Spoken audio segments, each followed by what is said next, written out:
Sir, ഇന്ന് 2025 ജനുവരി 28.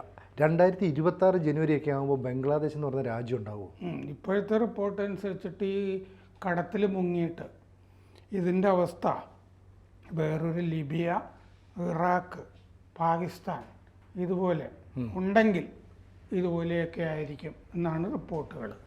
വലിയ സാമ്പത്തിക പ്രതിസന്ധിയിലേക്കാണ് നീങ്ങുന്നത്. ഇപ്പോഴും പ്രതിസന്ധിയിലാണ് ഉള്ളത്. കാരണം ഇപ്പോൾ US എയ്ഡിനുള്ള സഹായമൊക്കെ ട്രംപ് നിർത്തിയല്ല. അതോടുകൂടി US എയ്ഡ് ഇപ്പോൾ അവിടെ ചെയ്തുകൊണ്ടിരിക്കുന്ന പദ്ധതികളൊക്കെ നിർത്താനായിട്ട് US എയ്ഡ് കഴിഞ്ഞു. അപ്പോൾ പണിയൊക്കെ നിന്നു. ബംഗ്ലാദേശിലെ 90 ദിവസം കഴിഞ്ഞ് ഇത് റിവ്യൂ എന്ന് പറഞ്ഞിട്ടുണ്ടല്ലോ. റിവ്യൂ ചെയ്താലും ബംഗ്ലാദേശിനോ പാകിസ്ഥാനോ ഗുണമൊന്നും ഉണ്ടാവില്ല. അപ്പോഴും പണിയൊന്നും നടക്കില്ല. വിദേശ കടം, ആഭ്യന്തര കടം ഇതൊക്കെ കുത്തനെ ഉയർന്നുകൊണ്ടിരിക്കുന്നു. ഇക്കണോമിക് റിലേഷൻ ഡിവിഷൻ ബംഗ്ലാദേശിൻ്റെ അവരുടെ കണക്കനുസരിച്ചിട്ട് വിദേശ കടം 49% കൂടി. പലിശ ആദ്യമായിട്ട് ഈ കടത്തിന് കൊടുക്കേണ്ട പലിശ ഉണ്ടല്ലോ, അത് 1 ബില്യൺ കടന്നു ആദ്യമായിട്ട്. എന്ന് വെച്ചാൽ 12,088 കോടി രൂപ പലിശ. ഇതെവിടുന്ന് കൊടുക്കാനാണ്? ഇൻകം ഇല്ല, വരുമാനവും ഇല്ല. മൊത്തം കടത്തിൽ 20% വിദേശ കടമാണ്. അതിൻ്റെ 2 ഇരട്ടിയാണ് പ്രാദേശിക ബാങ്കുകൾക്ക് കൊടുക്കാനുള്ളത്. പിന്നെ ഈ നോട്ട് അടിച്ചു കൊണ്ടുവരുന്നതും ഇതിനൊക്കെ ഡോളറിൽ വേണം കൊടുക്കാൻ. പക്ഷെ ഡോളർ ഇപ്പോൾ കാര്യമായിട്ട് ബംഗ്ലാദേശിൻ്റെ കയ്യിലില്ല. ഈ മാലിദ്വീപിലൊക്കെ ഡോളറില്ലാതെ നമ്മൾ സഹായിക്കുന്ന കഥയൊക്കെ അടുത്ത് വന്നിരുന്നല്ലേ ഇടയ്ക്ക്. നമ്മളുമായിട്ട് മറ്റേ സംഘർഷത്തിൽ ഏർപ്പെട്ടിരുന്ന കാലത്താണ് ഇതൊക്കെ വന്നത്. പിന്നെ ഡൽഹിയിൽ വന്ന് മാപ്പ് പറഞ്ഞ് ചർച്ചയൊക്കെ സാഷ്ടാംഗം പ്രണമിച്ചിട്ടൊക്കെ ഇപ്പോൾ ഡോളറിൻ്റെ ഇപ്പോൾ മാലിദ്വീപ് അധികം വാർത്തകളിൽ വരുന്നില്ല. അപ്പോൾ ഡോളറൊന്നും ഇപ്പോൾ കൈവശമില്ല ബംഗ്ലാദേശിൻ്റെ. ഈയിടെ $5 ബില്യൺ പെട്രോളിൻ്റെ ഇറക്കുമതി ബില്ല് അത് കൊടുക്കാൻ പൈസ ഇല്ലായിരുന്നു ബംഗ്ലാദേശിൻ്റെ കയ്യിൽ. 43,176 കോടി രൂപ പെട്രോളിൻ്റെ ബില്ല്. പെട്രോൾ മേടിക്കണമല്ലോ, പുറത്തുനിന്ന് അസംസ്കൃത ക്രൂഡ് ഓയിൽ മേടിച്ചിട്ട് പിന്നെ റിഫൈൻ ചെയ്യുകയൊക്കെ വേണം. അത് ഈയിടെ $5 ബില്യൺ കൊടുക്കാനില്ലായിരുന്നു. 43,000 കോടി രൂപ കൊടുക്കാനില്ല. വാങ്ങിച്ചു കഴിഞ്ഞാൽ നമ്മൾ മാസം 25,000 കോടിയൊക്കെ മുടക്കില്ലേ മറ്റേ മേടിക്കുന്നത് ക്രൂഡ് ഓയിൽ. അപ്പോൾ ടക്കയുടെ വില, അവിടുത്തെ കറൻസി ഡോളറുമായിട്ട് തട്ടിച്ചു നോക്കിയാൽ വളരെ കീഴ്പോട്ടേക്ക് പോയി. ഊർജ പ്രതിസന്ധി, പിന്നെ ലോഡ് ഷെഡിങ്, പണപ്പെരുപ്പം ഇതൊക്കെ തുറച്ചു നോക്കുന്നു. 10 ലക്ഷം പേർക്ക് ജോലി പോയി. ഈ ഷെയ്ഖ് ഹസീന അവിടുന്ന് പലായനം ചെയ്ത ശേഷം ഒരുപാട് ഫാക്ടറികൾ, വ്യവസായശാലകളൊക്കെ പൂട്ടി. അമേരിക്ക, ബ്രിട്ടൻ, യൂറോപ്യൻ യൂണിയൻ, ഈ യൂണിയൻ സർക്കാർ വന്ന ശേഷം ഏറ്റവും പ്രധാനപ്പെട്ട പണി തുണി കയറ്റുമതിയാണ്. അത് തുണി വാങ്ങുന്നില്ല. അമേരിക്ക, യൂറോപ്യൻ യൂണിയൻ, ബ്രിട്ടനൊക്കെ വാങ്ങുന്നില്ല. ഇനി ഭക്ഷ്യക്ഷാമം വരാം എന്ന് പറയുന്നുണ്ട്. അവിടെ കൊടുക്കാൻ പൈസ ഇല്ലല്ലോ, ഭക്ഷ്യക്ഷാമം വരാം. ഇടയ്ക്ക് നമ്മുടെ അടുത്ത് വന്ന് ചോദിക്കും, ചൈനയോടൊക്കെ ചെന്ന് ചോദിക്കും. അങ്ങനെയാണല്ലോ നടന്നു പോയിരുന്നത്. ഭക്ഷ്യക്ഷാമം വരാം. 65 ലക്ഷം പേർക്ക്, 65 ലക്ഷം ഈ തുണി മേഖല, വ്യവസായ മേഖല ജോലി പോകാം എന്നാണ് പ്രൊജക്ഷൻ. 65 ലക്ഷം പേര്. അപ്പോൾ അവർ പട്ടിണിയാവും. പിന്നെ ഈ പറഞ്ഞ പോലെ മറ്റൊരു ലിബിയയോ ഇറാഖോ പാകിസ്ഥാനോ ആയിട്ട് അത് താമസിയാതെ അവസാനിക്കും. ഇസ്ലാമിക ജിഹാദ് രാജ്യത്തെ നശിപ്പിക്കും എന്നുള്ളതിന് വേറൊരു ഉദാഹരണമായിട്ട് ബംഗ്ലാദേശ് അവസാനിക്കുകയാണ്. Al-Qaeda, Hizbul Tahrir, Islamic state ഇല്ലേ, അൻസറുള്ള ബംഗ്ല, അൽ-ഖ്വയ്ദയുമായിട്ട് ബന്ധമുള്ളത്, ഇവരൊക്കെയാണ് ഇപ്പോൾ ഭരിച്ചുകൊണ്ടിരിക്കുന്നത്. പിന്നെ ഹഫാസത്ത് ഇസ്ലാം, ഈ മറ്റേ നവാസിൻ്റെ മുസ്ലിം ലീഗ് ഉണ്ടല്ലോ, നവാസ് ഷെറീഫിൻ്റെ പാകിസ്ഥാനിൽ ഭരിക്കുന്ന, അതിൻ്റെ നേതാവ് ഇർഷാദ് അഹമ്മദ് കഴിഞ്ഞ ദിവസം ഒരു കാര്യം സമ്മതിച്ചു. അവിടെ ചരക്ക് കപ്പൽ പോയല്ലോ, മറ്റേ കറാച്ചിയിൽ നിന്ന് ബംഗ്ലാദേശിലേക്ക്. ആ ചരക്ക് കപ്പലിൽ ചരക്കായിട്ടുണ്ടായിരുന്നത് ആയുധങ്ങളായിരുന്നു എന്ന് പറഞ്ഞിട്ടുണ്ട്. ഇന്ത്യക്കെതിരെ ഉപയോഗിക്കാൻ വേണ്ടിയിട്ടുള്ള ആയുധങ്ങളായിരുന്നു. പാകിസ്ഥാനിൽ നിന്ന് അയച്ചതാണ്. ഞങ്ങൾ ചരക്കായിട്ട് അയച്ചത് ആയുധങ്ങളായിരുന്നു എന്ന് പറഞ്ഞിരുന്നു.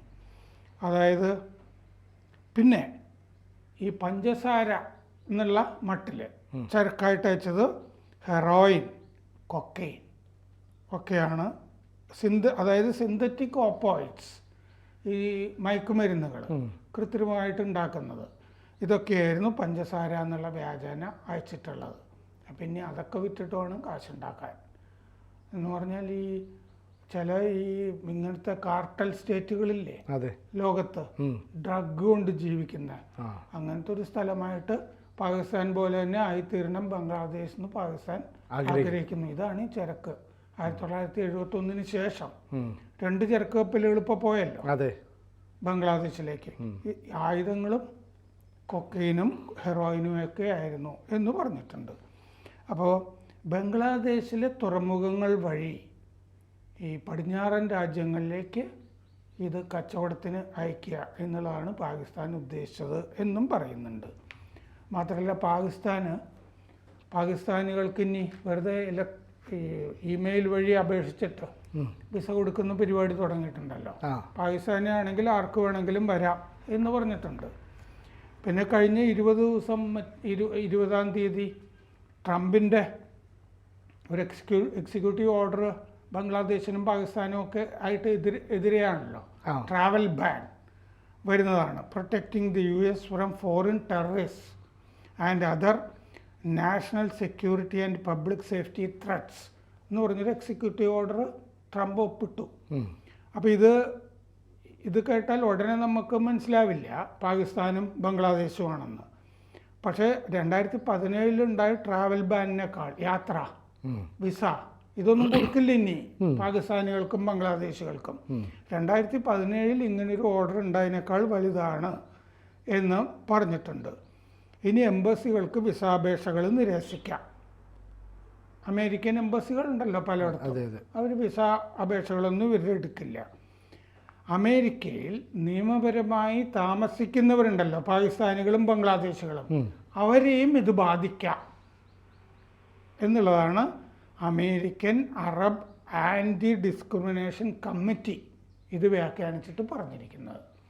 അപ്പോൾ അതുകൊണ്ട് പാകിസ്ഥാനും ബംഗ്ലാദേശിനും എതിരെ ഇങ്ങനെയുള്ള ഉപരോധം കൂടി നടപ്പാക്കിയിരിക്കുന്നു എന്നാണ് എക്സിക്യൂട്ടീവ് ഓർഡറിൻ്റെ അർത്ഥം. അവിടെയൊക്കെ ജോലിക്കോ നിയമപരമായി തന്നെ ജോലി ചെയ്യുന്നവരുമൊക്കെ കാണുമല്ലോ, അവർക്കും കൂടി പുറത്തു പോകേണ്ടി വരും, ഡിപ്പോർട്ടേഷൻ അഭിമുഖീകരിക്കേണ്ടി വരും എന്നാണ് പറയുന്നത്. അപ്പോൾ വിദേശകാര്യമന്ത്രി, അറ്റോർണി ജനറൽ, ആഭ്യന്തര സുരക്ഷാ സെക്രട്ടറി, നാഷണൽ ഇൻ്റലിജൻസിൻ്റെ ഡയറക്ടർ ഇവരെല്ലാം കൂടി 60 ദിവസം റിവ്യൂ ചെയ്യാൻ പോകും. ഏതൊക്കെ രാജ്യങ്ങളാണ് തീവ്രവാദ രാജ്യങ്ങൾ, ഈ അറബ് മുസ്ലിം രാജ്യങ്ങൾ. എന്നിട്ട് 60 ദിവസത്തിനകം റിവ്യൂ ചെയ്തിട്ട് റിപ്പോർട്ട് കൊടുക്കും. അതിൻ്റെ അടിസ്ഥാനത്തിൽ കുഴപ്പം പിടിച്ച രാജ്യങ്ങളുടെ പട്ടികയാണ് കൊടുക്കുക. അതിൻ്റെ അകത്ത് പാകിസ്ഥാനും ബംഗ്ലാദേശും വരാനുള്ള സാധ്യത വളരെ കൂടുതലാണ്. സ്ക്രീനിങ്, വെറ്റിങ് ഇതൊക്കെ ഇനി നടക്കും. അപ്പോൾ ഭാഗികമായോ മുഴുവനായോ ഒക്കെ ഈ പാക് ബംഗ്ലാദേശ് പൗരന്മാരെ അങ്ങോട്ട് പ്രവേശിപ്പിക്കുന്നതിൻ്റെ നിരോധനം വരുമെന്നാണ് ഈ മുസ്ലിം സമിതി തന്നെ പറയുന്നത്, ഇസ്ലാമിക സമിതി തന്നെ. രാഷ്ട്രീയ അഭിപ്രായം, ഈ മതപരമായ അഭിപ്രായങ്ങൾ, സാംസ്കാരിക പശ്ചാത്തലം ഇതൊക്കെ നോക്കി വിസ നിഷേധിക്കാം എന്നുള്ള നിയമത്തിലേക്കാണ് കാര്യങ്ങൾ വരുന്നത്. അതിൻ്റെ സെക്ഷൻ 1 പറയുന്നുണ്ട് പോളിസി ആൻഡ് പർപ്പസ് എന്ന് പറയുന്നുണ്ട്. എന്താണ് നയം, ഉദ്ദേശം എന്ന് പറയുന്നുണ്ട്. ഭീകരാക്രമണം, ദേശീയ സുരക്ഷ, വിദ്വേഷ പ്രത്യയശാസ്ത്രം, കുടിയേറ്റ നയം, ഇതൊക്കെ ഈ കാര്യങ്ങളൊക്കെ വൃത്തികെട്ട ആവശ്യങ്ങൾക്ക് ഉപയോഗിക്കുന്നവരെ നമുക്ക് ഒഴിവാക്കാം. ഇപ്പോൾ ഈ ഷെയ്ഖ് ഹസീന അവിടുന്ന് ഇന്ത്യയിലേക്ക് കടക്കാൻ വന്നപ്പോഴേ അവിടുത്തെ പട്ടാള മേധാവിയായ വക്കാർ ഈ വക്കർ ഉസ്മാൻ അപ്പോൾ അദ്ദേഹം പറഞ്ഞിരുന്നു നിങ്ങൾ വേണമെങ്കിൽ രക്ഷപ്പെട്ടോ എന്നൊക്കെ ഉള്ള രീതിയിൽ. അപ്പോൾ ഇന്ത്യക്ക് എതിരായിട്ട് ഞങ്ങളൊന്നും ചെയ്യില്ല, ഇന്ത്യൻ നിലപാടിനെതിരെ ചെയ്യില്ല എന്നൊക്കെ പട്ടാള മേധാവിയും പറഞ്ഞിരുന്നു. അപ്പോൾ മൊത്തത്തിൽ പട്ടാള മേധാവിയുടെ നിലപാടും ഈ അവിടുത്തെ ചീഫ് അഡ്വൈസറുടെ നിലപാടും ഒക്കെ വേറെ രീതിയിലേക്ക് പോവുകയല്ലേ? അപ്പം ബംഗ്ലാദേശ് വീണ്ടും വലിയ പ്രശ്നങ്ങളിലേക്ക്. ബംഗ്ലാദേശിൻ്റെ അകത്ത് വലിയ സംഘർഷം ഉണ്ടല്ലോ. കാരണം ഇപ്പോൾ ജമാഅത്തെ ഇസ്ലാമി മറ്റേ ഈ ഉപദേശി ഭരണവുമായി എന്താ ബന്ധം? അവിടെ സർക്കാരില്ലല്ലോ. ഒരു സർക്കാരുണ്ടെങ്കിൽ അതിൻ്റെ അകത്ത് യൂനിസും ആകാം, ജമാഅത്തെ ഇസ്ലാമിയും ആകാം എന്ന് പറഞ്ഞിട്ടുണ്ട്. പിന്നെ അവിടെ ഇനി തെരഞ്ഞെടുപ്പ് നടക്കുമ്പോൾ അവാമി ലീഗ് അതിലുണ്ടാവില്ല, മത്സരിക്കാൻ പറ്റില്ല എന്ന് പറഞ്ഞ് നിരോധനവും വരുന്നുണ്ടല്ലോ. പിന്നെ ആകെ മത്സരിക്കുന്നത് ബംഗ്ലാദേശ് നാഷണലിസ്റ്റ് പാർട്ടിയല്ലേ ഭരിക്കാനായിട്ടുള്ളൂ. സാധാരണഗതിയിൽ അവരല്ലേ ജയിക്കേണ്ടത്, ഒരു പാർട്ടിയല്ലേ. അല്ലെങ്കിൽ ജമാഅത്തെ ഇസ്ലാമി ഒരു പാർട്ടി ഉണ്ടാക്കി അല്ലെങ്കിൽ ജമാഅത്തെ ഇസ്ലാമിയായിട്ടോ മറ്റോ മത്സരിക്കണം. അപ്പോൾ ലോകരാജ്യങ്ങൾക്ക് മുന്നിൽ ഈ ബംഗ്ലാദേശ് എന്ന് പറയുന്ന സാധനം പൂർണ്ണമായിട്ടും ശിഥിലീകരിക്കപ്പെടുന്നു എന്നാണ് മനസ്സിലായത്. അതായത് ഒരു ടെററിസ്റ്റ് സ്റ്റേറ്റ് ആയിട്ടാണ് അത് മാറുന്നത്. ഇപ്പോൾ ആ റഹ്മാനി എന്ന് പറഞ്ഞിട്ട് തന്നെ വിട്ടയച്ചില്ലേ? അതെ. അയാൾ എല്ലാ ദിവസവും ഈ വർത്തമാനം പറയുന്നത് മുഴുവൻ ഞങ്ങൾ സിലിഗുരി പിടിക്കുമെന്നൊക്കെയല്ലേ. പാകിസ്ഥാൻ ടെററിസ്റ്റ് സ്റ്റേറ്റ് ആണ്. പാകിസ്ഥാനിൽ നിന്ന് മറ്റേ 4 പട്ടാള നേതാക്കൾ മറ്റേ ഒന്നും സംഭവിക്കില്ല എന്ന് സിനുജി മനസ്സിലാക്കിയ പോലെയാണെന്ന് എനിക്ക് തോന്നുന്നില്ല. കാരണം പാകിസ്ഥാനിൽ നിന്നുള്ള പട്ടാള മേധാവികൾ ഇപ്പം ധാക്കയിൽ കഴിഞ്ഞ ആഴ്ച പോയിട്ട് അവർ സിലിഗുരിയുടെ ഭാഗങ്ങളും സന്ദർശിക്കുകയാണല്ലോ അവർ ചെയ്തത്. അപ്പോൾ പാകിസ്ഥാൻ്റെ വേറൊരു ഭാഗമാക്കി ബംഗ്ലാദേശിനെ മാറ്റാനുള്ള ഉദ്ദേശമാണ് പാകിസ്ഥാന് എന്നാണ്.